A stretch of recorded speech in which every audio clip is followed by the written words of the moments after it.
Greetings and welcome to another episode of Between the Lines. I am your host, Karanja Jackson.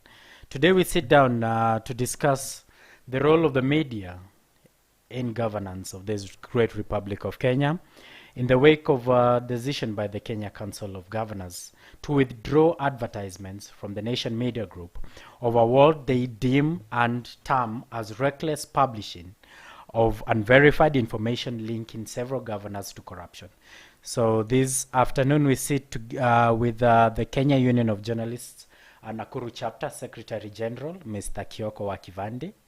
Mr. Kioko, welcome to the show. Thank you so much, Karanja.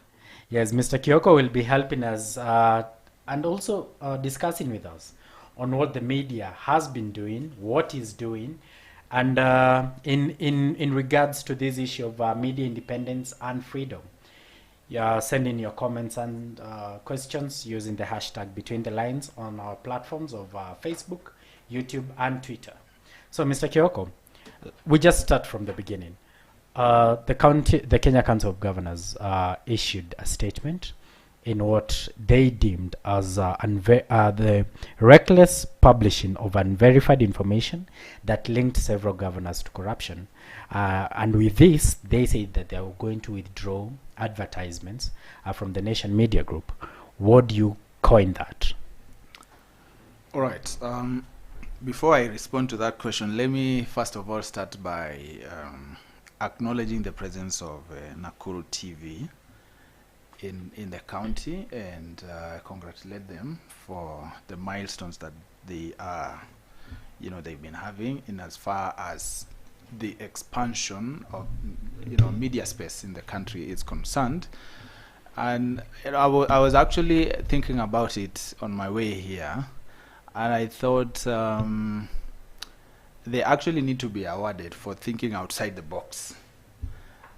Because if you look at what is happening now are we in the post-corona season, or we are still in within the corona season? Yeah. Yes. So if you look at what is happening in the corona season, you realize that people have started to appreciate the value of the opportunities that we have with digital media, and the fact that actually digital media spaces can be used to provide alternative media spaces for big discussions, okay, from what we have known before, right? So, and especially that aspect of being the first, online TV in this region, and actually looking at themselves as a TV, right? Because these other people were just looking at it in terms of streaming and so on and so. Because the moment you put in that identity of a TV station, then you bring in, the situation really changes. Okay, because the TV, it means you are thinking from an institutional kind of perspective. Okay, yes. It means you have a policy. It means there are certain rules you put down in order, to do your business. So, congratulations. Thank you. Yeah. So, coming to whatever happened yesterday, let us first of all say that I don't know whether I should use the word uncouth, but it was really uncalled for. It was really uncalled for from the Council of the Governors. I have seen that the latest person to add his voice into that discussion is one Twalib, right, the CEO for ESCC, okay, saying, actually just reminding the Council of Governors the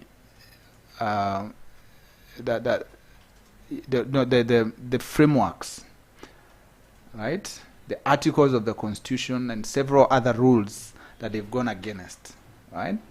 But he has looked at it from a procurement kind of, from a procurement perspective. He has looked at it from an integrity perspective, because I've seen that he has also quoted Article 10 of the Constitution and so on and so forth, right?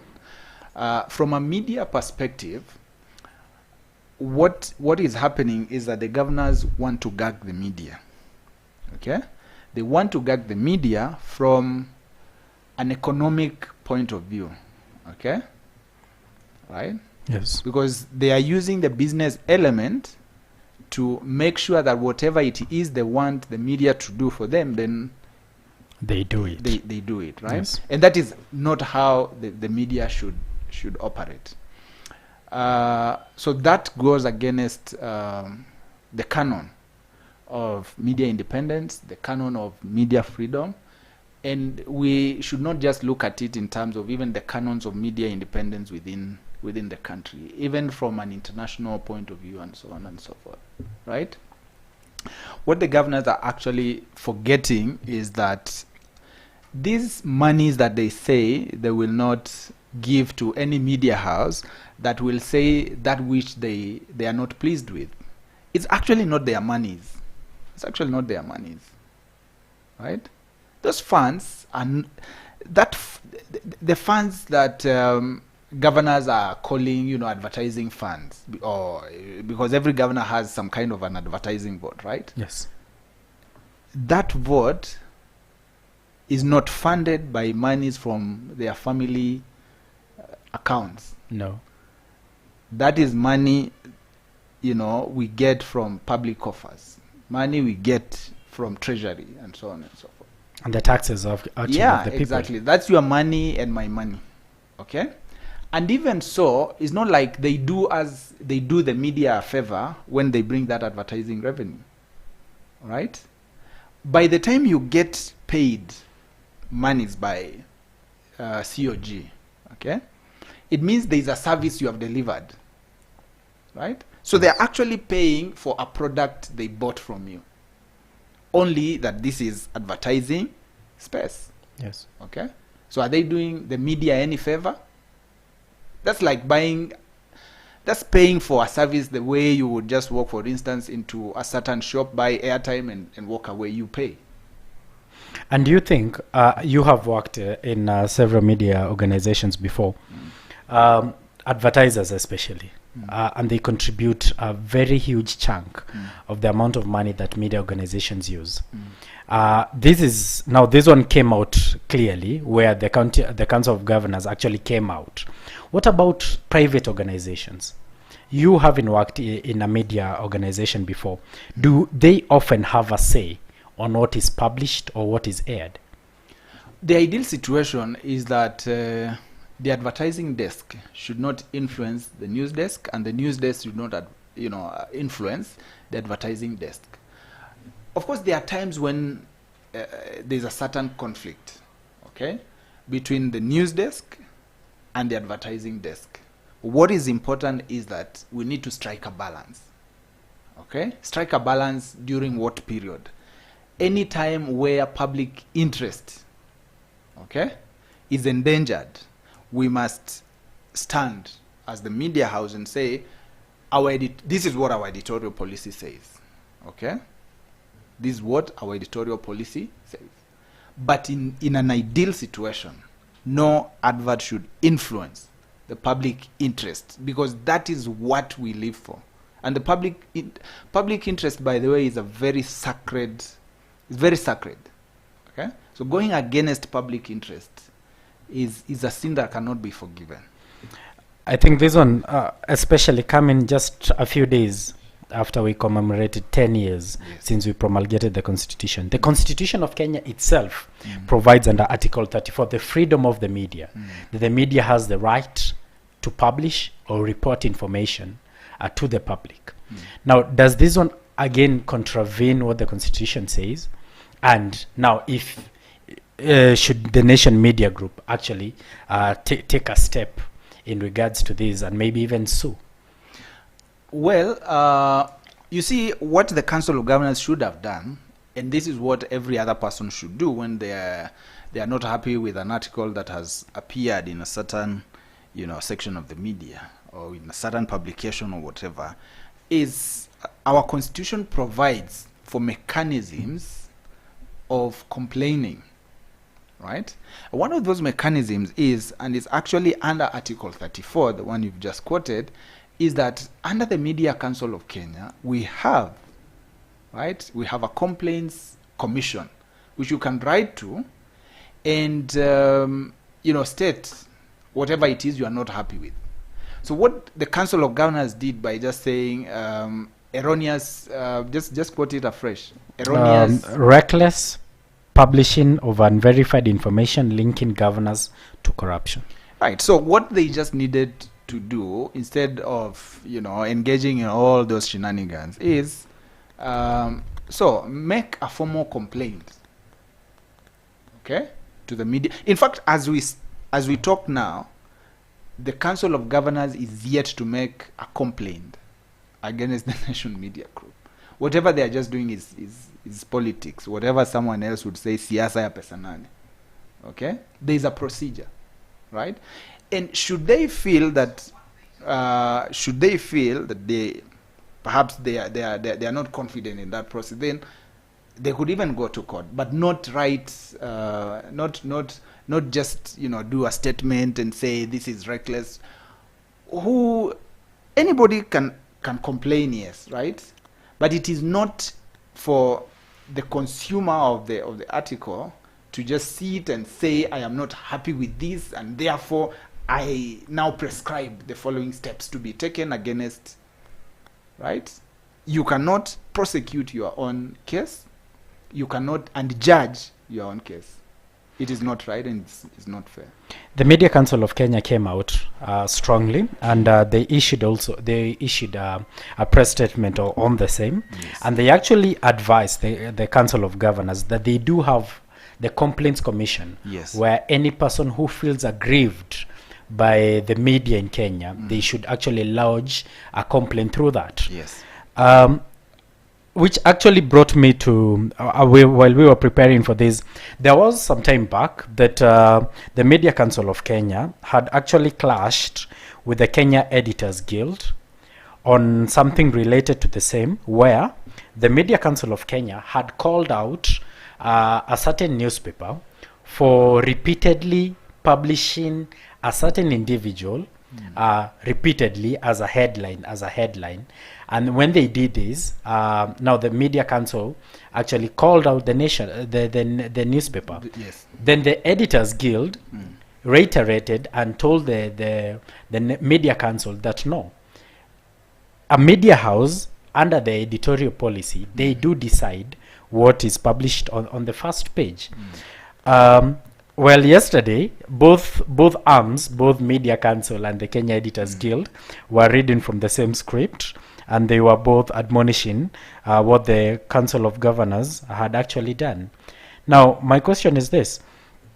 Have the media deliberately chosen which headlines will be selling? Because it is true, we have witnessed a spate of repeated headlines on specific figures, these and these and these.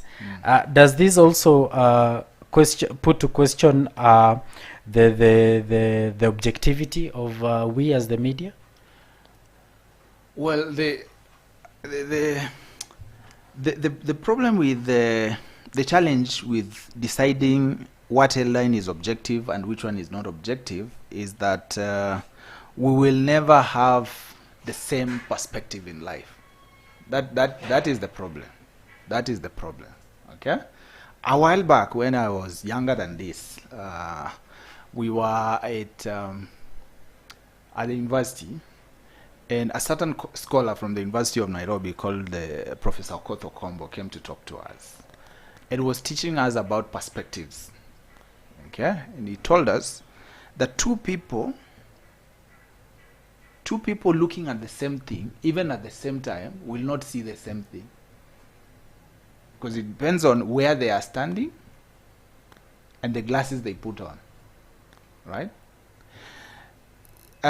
While it is the responsibility of the media house or whatever publication to decide how they are going to shape their news, because one of the roles of the media is to, again, set the agenda, right? And setting the agenda is about deciding what for me is more important. Okay?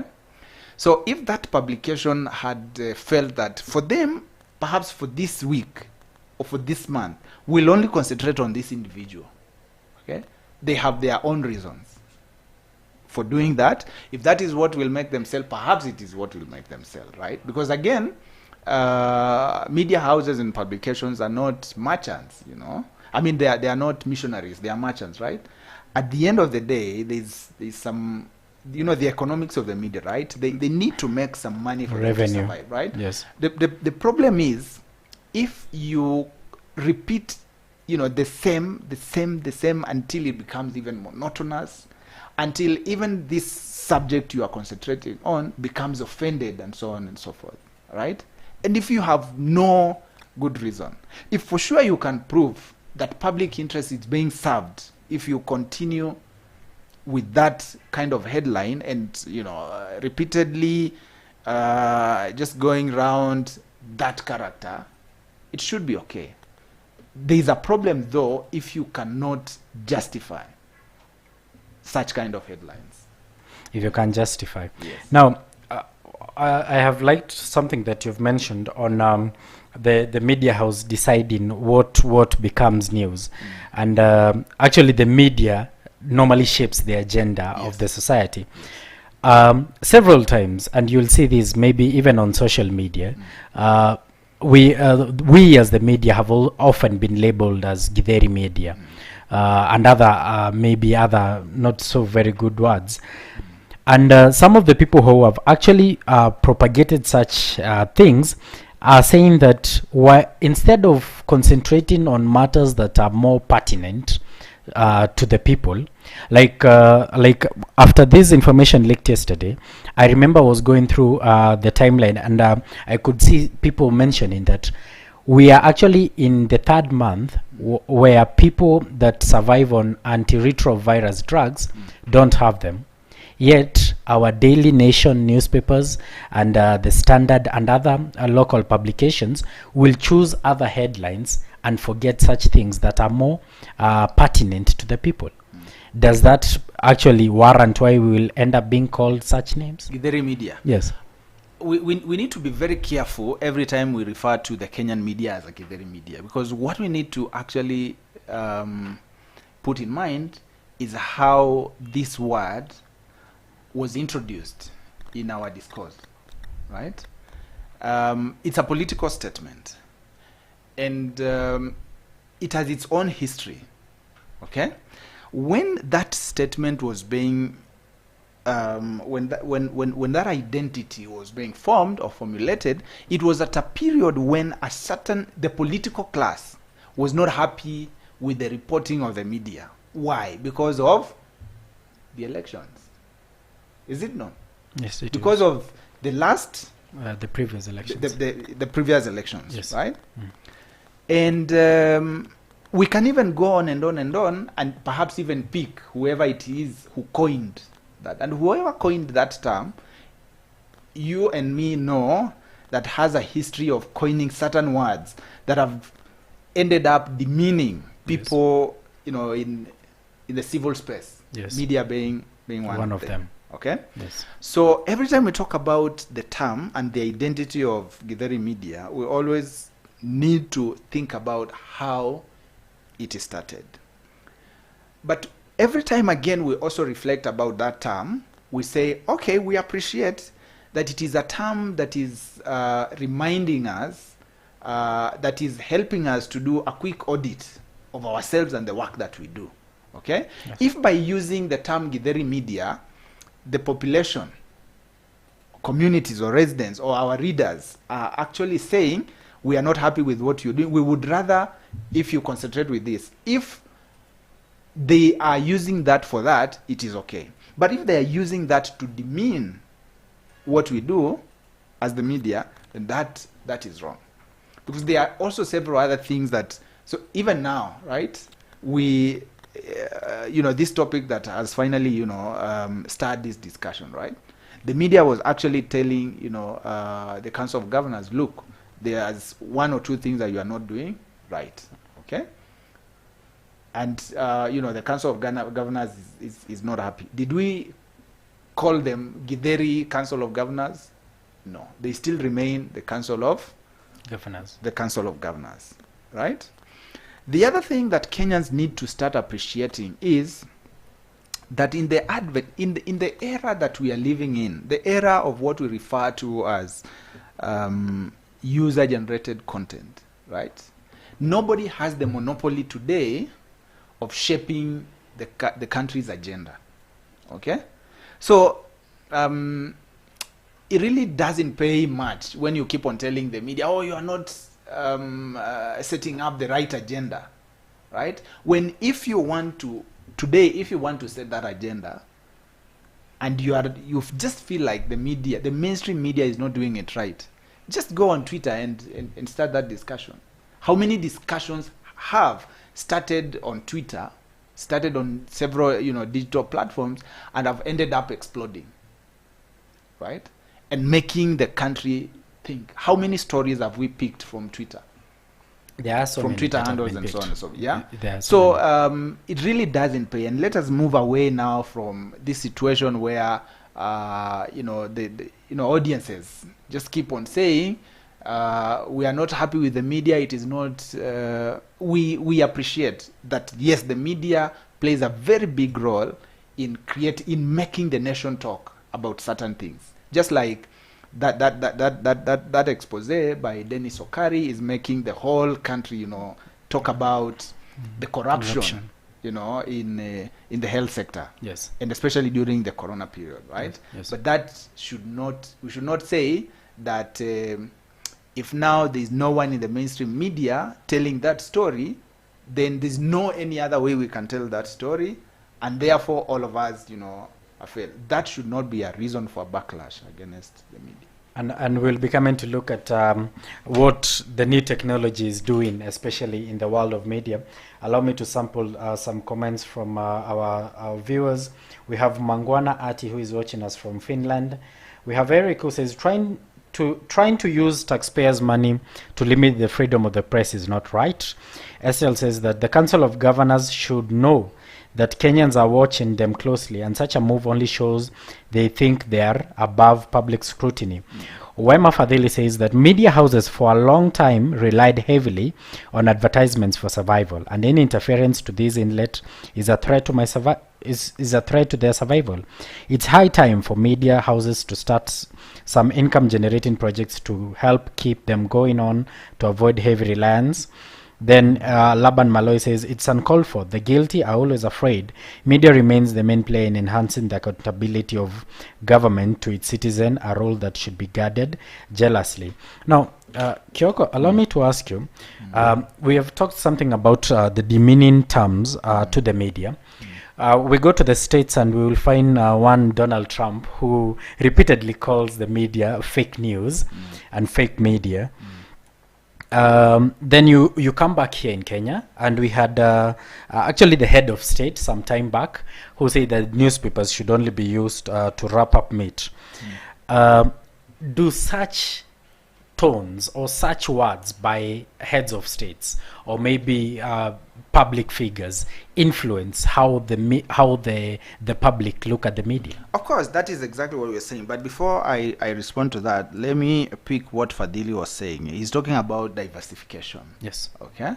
I also usually train on media viability and sustainability, and this is actually one of the issues I usually talk about. And it's, diversification is a big concept, not just in the media, but in business. Okay. And we actually refer to it as portfolio diversification. Okay. How many business accounts, for instance, are you running, and so on and so forth? What else can you do as a media house to sustain yourself? And I need to acknowledge that, yes, that is actually a big discussion we are having at the moment as stakeholders in the media industry. And I'm aware that the Media Council of Kenya is actually pushing for a project which will push for that. It's a media and sustainability cum viability project. Those are the issues that Fadhili is trying to raise.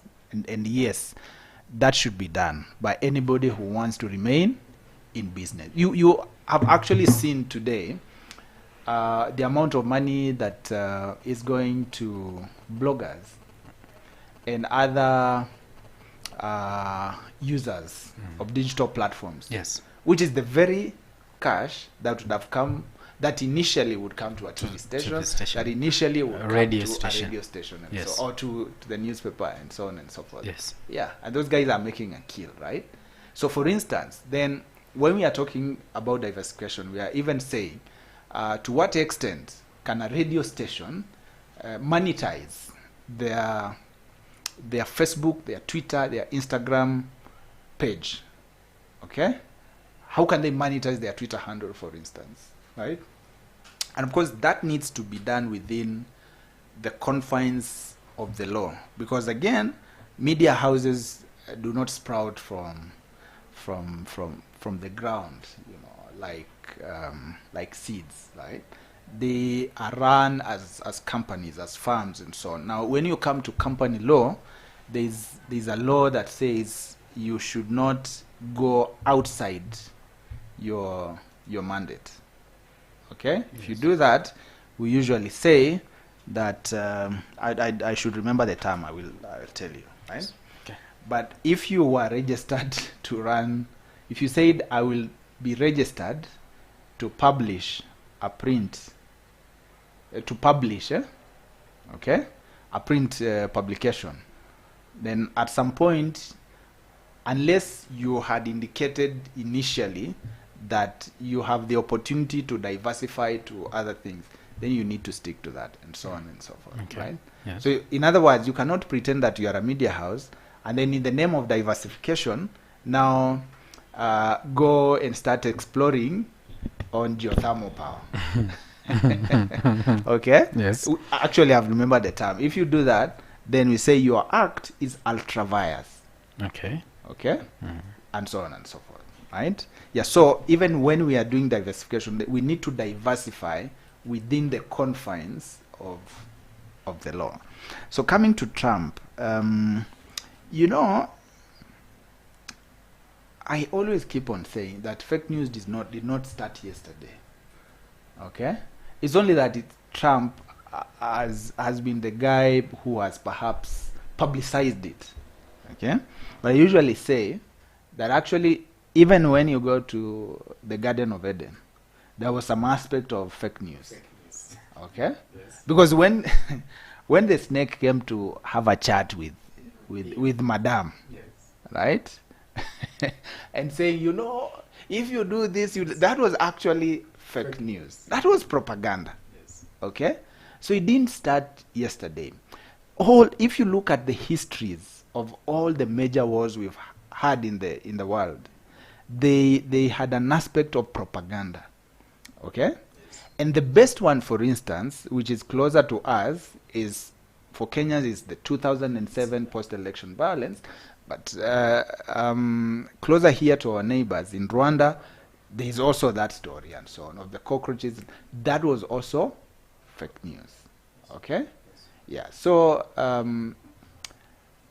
what we just need to appreciate is that we are living at a period when there's a lot of generation of content which has not been verified. In fact, the right term we usually say to use, and this was actually, it's guidelines by UNESCO. Yes. Okay? That the term fake news is in itself fake. Because news stands for that which has been verified, that which is factual. News in itself is factual information. Yes. So the moment you start diverting and saying this is fake news because it is not factual, then it is not news. It is something else. It is propaganda. And that's why UNESCO has been guiding us to use 3 terms. The first one is misinformation, the other one is disinformation, and the other one is malinformation. Perhaps we should come back and explain each, what each means, right? Mm-hmm. Yeah, so what we just need to appreciate is that there are so many people who are generating information which has not been verified. With different ambitions and aspirations and so on and so forth, right? as the mainstream media, what we need to again appreciate is that we have a role to, every time we see that, to verify and to flag that which is misinformation as misinformation. But it will not stop there. There was also that other question of the demeaning, statement. It's exactly what we are saying. When the president just woke up one day and said, newspapers are for wrapping meat, okay? I saw, some friends of mine sometimes online saying then even perhaps KUJ is the union of, or is the association of meat wrappers and so on. Yes. Okay? Yeah, and we are talking about terms and identities that have been developed within a political context, right? And the people who are coining these terms have a certain agenda, okay? They know what they want to do, okay? And it is because they have realized that the Constitution and the era in which we live in, despite the challenges that the media still faces, there is a boundary beyond which you cannot cross when it comes to hitting back at the media. It's not like those old days where someone would not just be happy with a media house. In the olden days, you can imagine if the Council of Governors existed in those old days, we will not be talking about a statement. We'll be talking about something else. Yes. Right? Yes. So guys have realized that then the best thing to do is to paint these guys black. Okay? So that then, because the societies trust the media so much. Even today, if you conduct a perception poll, right? The institution that is likely to rank number one is the media. Is the media. Right? Yes. When I was growing up, and even today, if I have read it in a newspaper, then that must be true. True. And so on and so forth. Yes. So then what do you do? Because you don't have the power to go and kill the newspaper and the person who has written the story. What you just want to do then is to joke around with the perception that people have against him. It's very unfortunate that sometimes it has been working that way. Perhaps the media also has a contribution towards that. Is it something that we need to work on? Perhaps. Very nice. The show is Between the Lines. Today we are discussing the role of the media in governance with aspects of media independence and media freedom in our republic. We'll take a small breather. We'll be right back.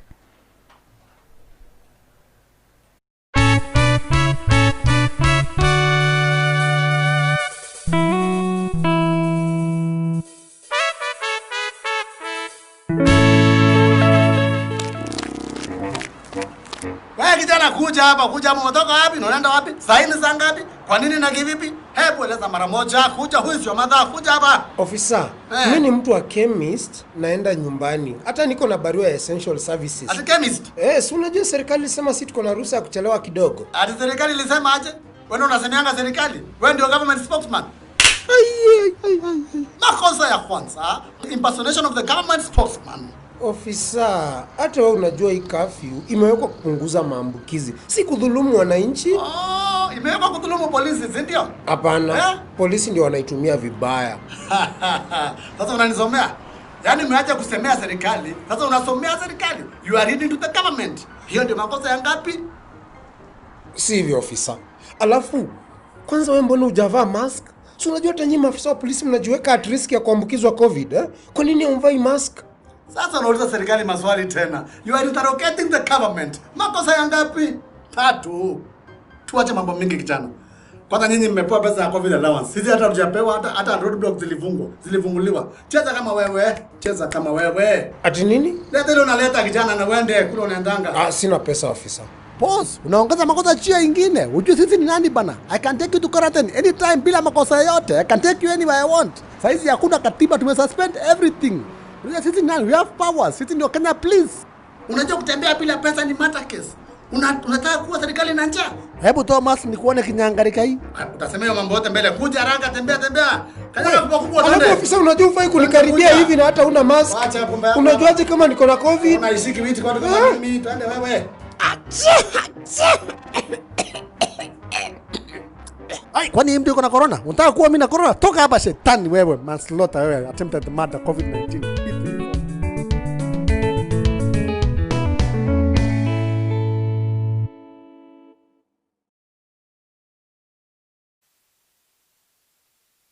Between the lines, today we are seated here together with the Kenya Union of Journalists Nakuru Chapter Secretary General, Mr. Kioko wa Kivandi, and he's helping us discuss the space and where the media is in this modern age, in line with the issues of independence and freedom. Keep sending in your comments and suggestions. We shall sample them as we continue. Now, Mr. Kioko, this year's theme of the Media Freedom Day was journalism without fear or favor. And then we are looking at the number of things that continue to happen to journalists, especially. This one being one of them, where journalists are being manipulated, or a media house is being manipulated. We have had other instances where journalists have been attacked. We have had cases of journalists harassed at their workplaces and also out in the field. Do you think that journalists in Kenya can be able to work really without fear and favor? Yes, they can. Or should I say, yes, we can. Why? Because the legal and policy framework, to some extent, that should make that happen is there. Initially, we would say we don't have, a legal and policy framework. Now we have it. Yes. Starting with those three very, key articles in the Constitution: Article 33, 34, and 35, and several others. Again, up to and including Article 1 on sovereignty and so on. Yes. Right? Yes. That now exists. Okay? Yes. What has not existed is, it's not journalists. Journalists do not, are not always, the cause of danger. Yes. Unto themselves. Their danger is external. Yes. Right? Yes. Their danger is external, and it is mainly from the people who have been given the responsibility of mainly implementing the Constitution. Yes. Okay. One, such people have been selectively implementing the Constitution, and they have also ensured that certain sections that do not make them happy, right, are just never implemented. And some of those sections then are those that actually provide the safe nets for journalists. And if you look at it then that way, you will say, while the legal and policy framework exists, what does not exist is the political will. Okay? And political will is very important when it comes to policy implementation. If you ever study public policy, right? Political will is very important. Okay? And it starts with the guys at the top, at the apex, to the guys on the grassroots who are implementing. Most of the time, our danger is from the police, right? It is from the police, right? But the police, in terms of policy implementation, are referred to as street-level bureaucrats. They are the people at the grassroots, okay? If they don't feel like they should be part of this whole arrangement of a successful implementation of the Constitution, then journalists, even if we have the most beautiful legal and policy framework, journalists will still continue working in an environment that is not safe. And speaking of implementation and the issues about policies, right now we are at fever pitch actually, where a discussion of several amendments to the Constitution are being proposed by several sections of the political class. And I know you have been involved in community work in regards to issues of the constitution itself. Do you think, as a republic, we have done justice 10 years later to the constitution? Have we implemented it enough for us to now call for the need for another amendment? There are sections we have never even touched. Right? We have never even touched. I'll give you a very good example with Nakuru County. And this COG, these guys who are sending us the statement, in fact, they need to go and reflect. And this is actually on public information, access to information. Part 9, okay, of the County Governments Act stipulates that county government should set up mechanisms, okay, for public communication. And one of those mechanisms involves setting up an office which is specifically for purposes of public communication. Yes. Right? Yes. If it has been provided for in the Constitution, it means there is even a procedure of how you go to pick who will work in that office, and on top of that, even about the arrangement of the tenure of that person and so on and so forth. Now, if you look at what is happening, perhaps only 2 or 3 counties in the whole republic have done that.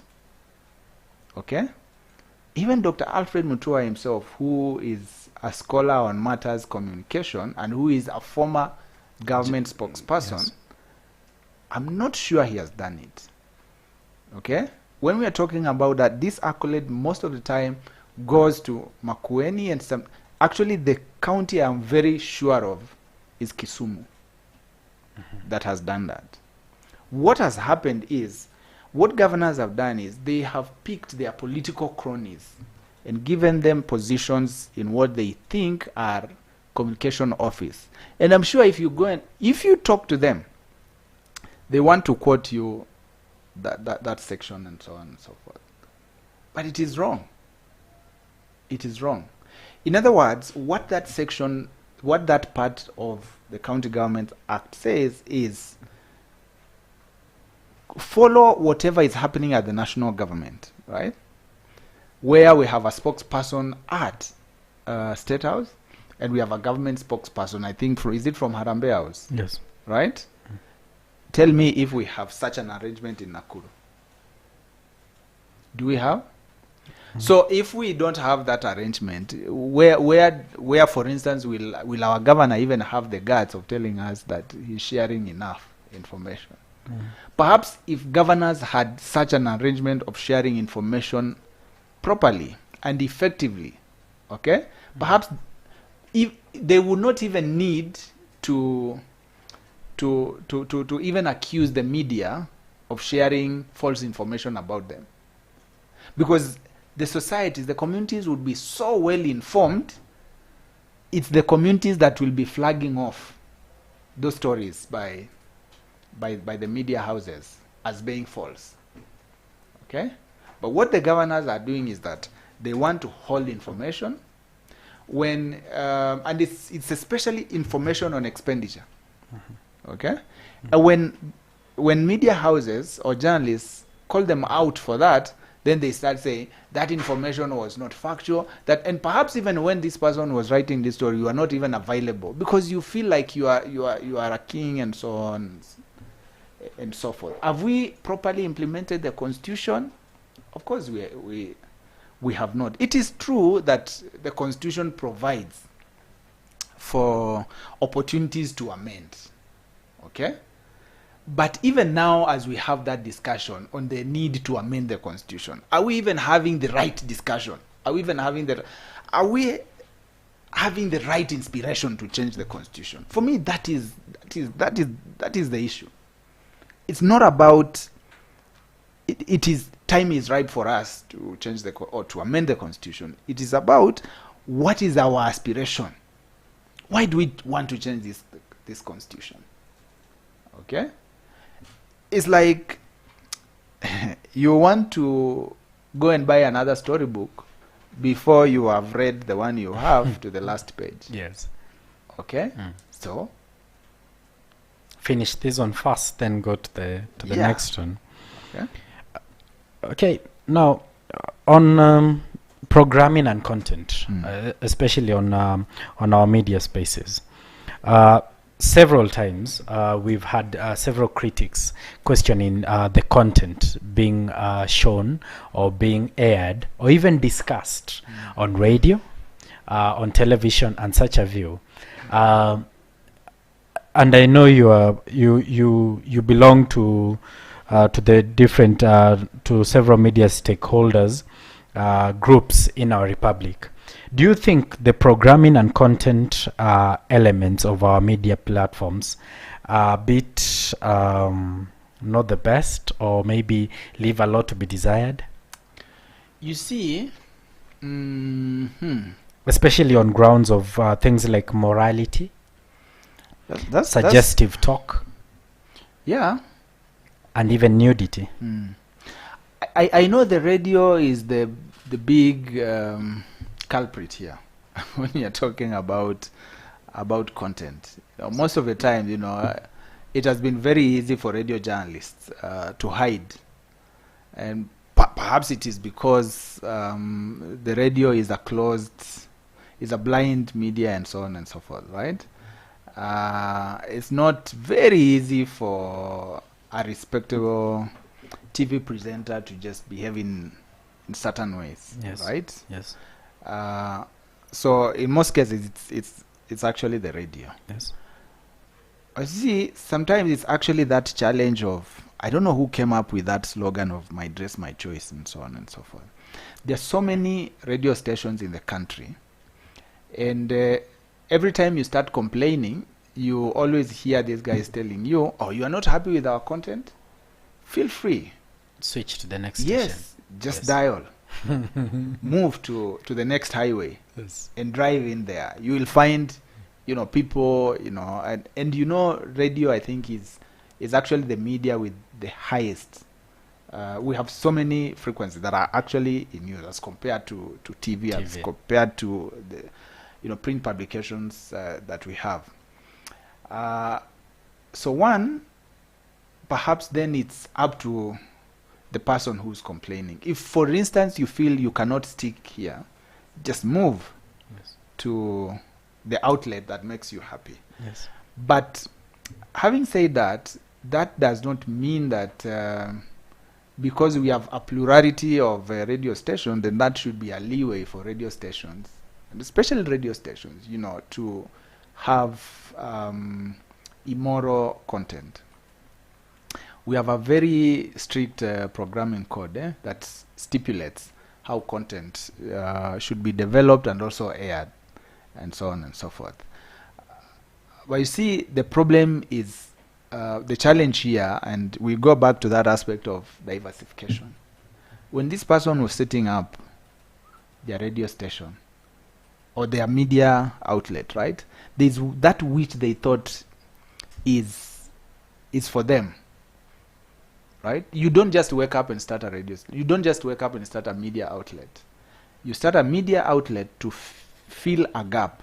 Yes.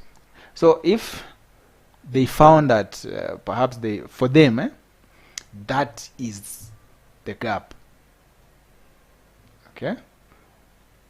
Right? Then it will be difficult. Sometimes it just becomes difficult, to just complain and say, you guys are not giving me the Content. the content that I want Yes. in this era. Yeah, in this era. But again, that does not mean that and even so, if someone really feels offended by the content of a certain media outlet, again they also have certain procedures, to complain. To lodge Yeah, complaints to lodge complaints. through the Media Council of Kenya. Yes. Now, of late, and actually before this happened, we and actually it's still going on. We've been having a very heated debate discussion on comments and some outbursts by several politicians that have undertones of hate speech that have actually led to several people actually saying that this is the same momentum we started with back in 2007, and there is need for us to like tone down. I know you were very active back in 2007 as an active journalist. Do you also carry the fear that such remarks by our leaders and politicians may fuel hate within the country? Perhaps now this is where now we need to have serious discussions about the kind of agenda that the media is setting up. Is it true that every person is speaking hate speech, or we just have a cluster of about 10 people who are spewing hate, hate messages and so on and so forth, and we are concentrating so much on them? Perhaps now that question of accountability and responsibility as media spaces and platforms now comes back. But yes, to some extent, there is some name calling that is not very appropriate. Of course, all these things happen within a context of politics, but it is important that we be very careful, because this is 2020. Yes. This is the year that was prophesied to be the year of double. Only that the double we are experiencing has a negative. True. Right? Yes. And we are approximately about 2 years. Before general elections. Before the general election, yes. Right? We honestly need to be very careful.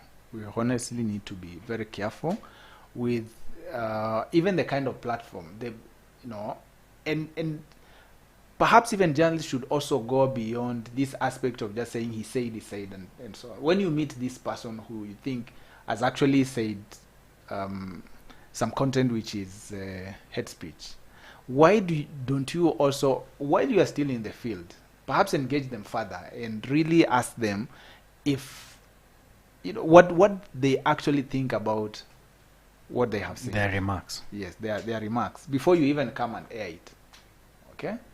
Because it's like mainly what we have been doing as the media, as the media in the country, is just profiling. Oh, he said, and then it is picked. That is hate speech, right?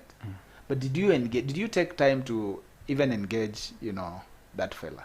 But of course, the other challenge is that today, every time we talk about media, we cannot forget about the opportunity that is also being presented by digital media spaces. Because you, as media houses, may decide, we are not going to post that. We are not going to air that. Yes. Because that is hate message. Yes. But that very clip will be in several digital media spaces. Yes. Within a minute after it has been aired. It has been spoken. Yes. It has been uttered. And that is the challenge now. That is the challenge. You as the media may decide to say, we are going to censor this, right? We are going to self-censor this because we think it goes against the code of conduct, yes. Right? Yes. But as that politician was speaking, there was a fella who was recording with his phone. And immediately after that, he circulates on WhatsApp and so on and so forth. The discussion today is about media independence, freedom in the age of new media. We have several comments. We have another MC Azuto who says, Council of Governors found the media working long before they thought they would be governors. If they want the media to stop whatever truth it is passing around, then they should act as leaders and not as greedy people. Balozi Daniel says the media is there led is there led by public interest, pointing out ills in the society, doesn't make a mistake or misreporting just because it touches the high standing in the society. If they feel offended, there is a complaints desk at the Media Council of Kenya. They should start there. Then he also says that we should say hi to the media pundit over there.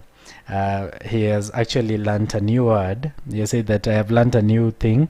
Police officers are called street level bureaucrats. The show is between the lines, and we've been discussing with Kioko Kivandi, who is the Secretary General of the Kenya Union of Journalists, Nakuru chapter. Now, Mr. Kioko, before you leave, and by the virtue that you now belong to the union, which actually discusses and premises its discussion on the welfare of journalists in the Republic. There is a quote from West Africa, and it says that the rumbling of the stomach makes the ear deaf to reason. Okay, and this one has been used several times where journalists have actually been known to pick brown envelopes here and there, to even dictate how news is reported and such a view, which goes back to their welfare as individuals. What is the union trying to address this, especially considering that we're going into high volatile elections where politicians will be dishing out money and other things to have their voices heard out there? You know, if you are a preacher, sometimes your responsibility can only end up at that level of preaching. You deliver your homily and you tell that person, hey, you need to repent because the end is near. Okay. So, and that is still actually matters of the stomach. You're asking about matters of the stomach. Matters of the stomach have not just caused so many people to misbehave, not just journalists alone. Every time we are talking about COVID billionaires, right? Yes. That guy was responding to a call of matters of the stomach. Right? Yes. And so on and so forth. Every time I'm responding to that, I like quoting Macharia Gaido. Okay. There's a forum I once attended, and he responded to that in a way that I thought was very, very... what is the name of that most wise person in the Bible? In the was Bible. it Melchizedek?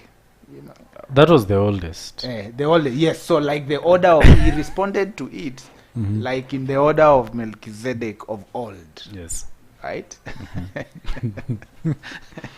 And he said that that is an issue of greed, not an issue of need. Because that's corruption. He said corruption is an element of greed, not an element of need. Right?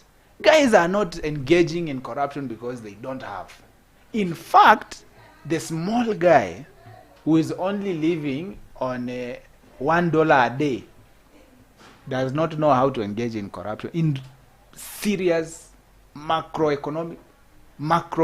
level of corruption. It is the guy who wants to sustain a certain level, a certain status, and so on and so forth. Yes. The same is for journalists. It has never been... brown envelope journalism has never been justified by matters of, I work in a media house that does not pay me, or I don't have a contract. It is just that you just have bad manners. You just have bad But manners. would you be having good manners or even bad manners if you are late with your rent? Karanja, we used to, when I was growing up, we used to have 2 or 3 dogs. Okay. And you know, dogs are usually trained to know I always eat from there. Yes. Right? That's my plate. But there's one dog that even when you have served it, will still come and stand just next to you, salivating. You swallow, it swallows. Okay? So what was the problem with that dog? When these other two are very comfortable. It was an issue of greed. It was an issue of greed. And that is the problem we have. That is the problem we have. Okay? I used to host a radio show. Okay? Before my current job. Yes. Right? And there's a day I hosted a very senior guy. I will not give you the name. Yes. There's a day I hosted. He's actually a CS at the moment. At the moment as we talk, he's a CS. Okay. When he came, we did the program. He had come from Nairobi. So we did the program 8 to 9. Yes. And I would end that program at 9. After that, I told him, okay, now let's go for tea. See, most of the times when journalists are picking brown envelope, they say they are picking tea, right? Yeah. So I told him, let's go for tea. So I took him to a cafeteria. Okay? And we took tea. Together with his entourage. And when he was paying, I told him, no, you are not paying. I am paying. I am the one who told you come for tea. That guy was really surprised. Really, really surprised. Okay? Next time he invited me to go and have a discussion with him in his office. I went in Nairobi. Okay? When I was leaving his office, right, I told, okay, let me dial for a cab and so on and so forth. He told me, no, you are not going to. He instructed his driver and actually his bodyguard to drop me in the CBD. Then I came back to Nakuru. What am I trying to say? Okay? One of the 48 laws of power states, behave like a king to be treated as one. Behave like a king to be treated as one. Okay? Perhaps journalists have just been acting that way as forever starved dogs, always tail wagging, so that then you just want something. Okay? Yes.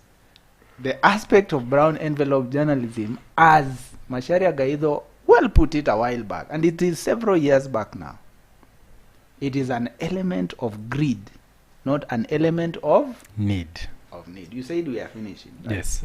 So can we finish? Because I need to travel. But even so, let's end by, again, finishing at where we started, by telling Council of Governors that journalists are not there. They are not part of their choir, you know.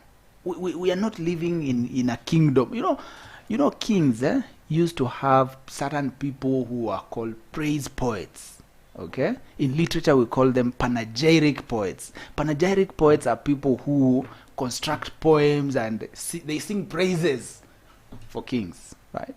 Governors now want the media to construct poems of praises and start singing praises for them. Okay? Our role is to remind them that they are naked. You know that story of the king is naked. Tell him as it is. Yes. Okay? Yes. If you go to Luya land, they have a name for that guy who does praise poetry and so on. And it is very awkward. Actually, the land where accountant... what is the name of this guy? No, which accountant? I mean, the chairperson of the Council of Governors. Okay. Weekly for Paranya. Yes. His land, right? They usually talk of a guy whose role is to clear the air when the king has done something. They call him a Mwinyambi. Okay. We need to remind Governor Oparanya that we are not his Mwinyambi. Our role is actually to remind Council of Governors that the air is dirty, and it is actually dirty because now when we remind them, they start now making statements here and there. Come on. We are above that. We are accountability forums, and that is our role. Achebe says in Aunties of the Savannah, when he was talking about writers, that the role of writers is to cause headaches. Okay, the fact that actually we are causing discomfort among Council of Governors, it actually means we are doing our work, and we shall continue reminding them of what they need to do and why they should do it right. And to quote actually the Kenya Union of Journalists Secretary General, Mr. Eric Odur, he normally says the role of media is to make the comfortable uncomfortable. Yes. Okay.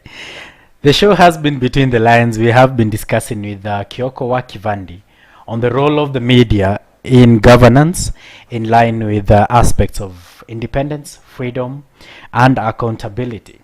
I have been your host, Karanja Jackson. Until next time, stay safe.